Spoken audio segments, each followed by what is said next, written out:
what are some of the things that you should consider before buying a concealer? There are different types of concealer, but you have to go with what you want for your skin. Do you want light coverage, medium, or full coverage? Do you want mattifying concealer or illuminating concealer? If you are doing an under eye concealer, I will surely recommend an illuminating concealer so your eyes look bright and awake. So I'm going to show you how to do the under eye concealer first. My current favorite is the one by Mercier. So I'll start by applying it underneath. Now, I know a lot of times on Instagram, we like to see those videos where they create that entire V under the eye, but I will recommend not to do it unless you're going to be on stage, you're going to be performing. But for everyday use, I really like to go easy on the concealer. So here's the technique that I like the most. Now I'm going to go really close to the eye over here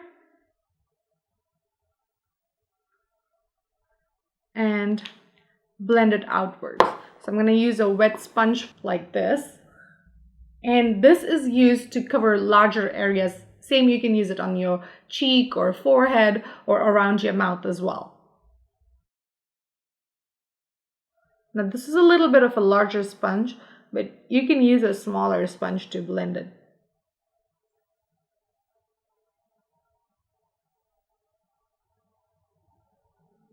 And then you move it outwards and downwards. So you don't really have to like do the complete V shape, and you can still get coverage. Now, like I said, this is a little bit larger sponge, but closer to the eye, you want a smaller sponge. So like I said, this is a very light coverage, and I can build it up to make it into a heavier coverage. So I like to go with light coverage concealer. Now, if I want to go really close to my eyeliner, I'm going to use the little brush. I'm going to get the tiniest bit of concealer. Now this brush I like to use near my eyes after I set my eyeshadow or near smaller areas or small blemishes on the face. So I'm going to just dab it over here to get that edge and then blend it out. Keep in mind that the concealer needs to be easily blendable, otherwise you're going to have a hard time getting an even smooth finish. It's important that you set your concealer with a setting powder or a powder for baking the concealer so that it stays in place and does not move when you apply different other products on your skin, such as the blush, the bronzer, and other things like that. So I'm going to use a powder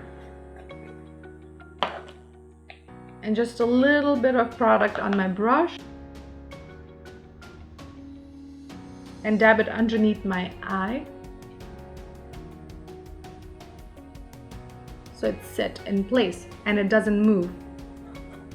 And once you get that sharp line and you blend it with your foundation as well. Right now you can see it's separate because I don't have any foundation on my face, but you just basically get that sharp line to give your eyeshadow that nice shape. Now the next thing I'm going to show is how you conceal like these little blemishes on your skin or like pigmented areas. So I'm going to show it on this because that's a nice pink spot right there. So I'm going to be using the one by ColourPop now. I'll go in and get a little bit. Again, make sure you get the tiniest bit. You don't want too much. Now, on these small areas, you can also just use your finger to dab it. So I'm going to go and just apply a little bit here and a little bit here. So I'll first blend the one with my finger. Just blend. And that's it. And then over here, I'm going to use the brush to blend it. So that can be a little bit more coverage.